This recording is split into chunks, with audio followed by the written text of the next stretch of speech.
Speaking of Canberra, unemployment figures out today shows another drop to record lows, but it might not be good news for mortgage holders with another rise now tipped for next month. Now, this might be one reason why the numbers are moving in that direction. We learned today that the number of Australians with more than one job has surged more than 10% in a year. And as Barnaby just pointed out, that's probably paid the household bills. They're struggling to pay rising interest rates, rent, grocery, fuel, everything. The figures from the Australian Bureau of Stats show that 947,300 of the nation's 14.2 million employees had more than one job as of March 31. That's a jump of 87,800 in just 12 months. Joining me now, money expert at Finder, Sarah Megginson. Nice to catch up with you again. This number and the surge in second jobs, surely we can just put that straight down to the fact that people can't pay their bills with one job. That's exactly right, and it's such a staggering number. We did some research into it as well and found that on top of the people who are already taking on second jobs, a further 1 in 5 are considering it. So when you look at those numbers combined, 1 in 4 already have second jobs, 1 in 5 considering it. That's almost half of Australians who are having to find extra ways to make ends meet at the moment. And I understand there is some data also that shows that those people who do have a job are saying to the boss, listen, can I have a couple more shifts? Can I work a bit longer? Can I get some overtime, please?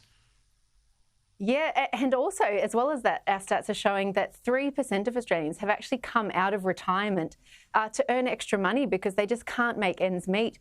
It was like you were just saying before, these cost pressures are coming in from every angle. So if it was just mortgage prices or just rental stress, that's one thing, but people are dealing with increased prices of housing, energy, groceries, fuel, even insurance. Every single part of the budget is being impacted, and it's impacting so many people.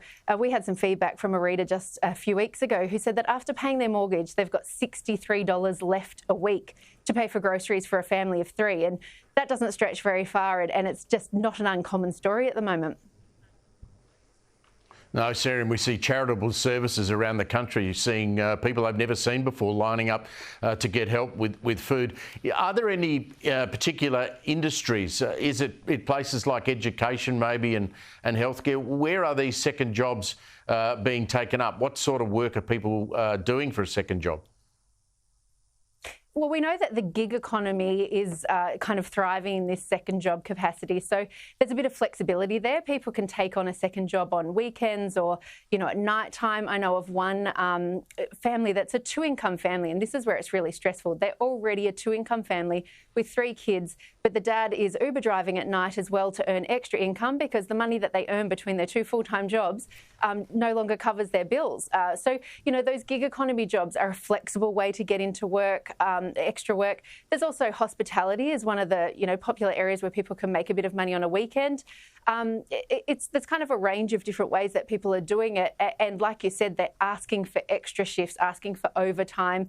And there's a lot of advice at the moment about asking for a pay rise. That's, definitely something that's coming up a lot as people are just looking at every opportunity to try and stretch their dollars further. And even down to, we did some research into it, a lot of people are looking around their house and looking at ways they can sell things on Gumtree and Facebook Marketplace and things like that to get a bit of extra income. So, everyone's looking at all the options in front of them just to try and get some more income. And it's not, like we've seen in the past, it's not just to try and save up for a home or to save towards goals. It's actually just to pay their everyday bills. And that's a pretty dire situation. Sarah from Finder, great to catch up with you. Thank you very much.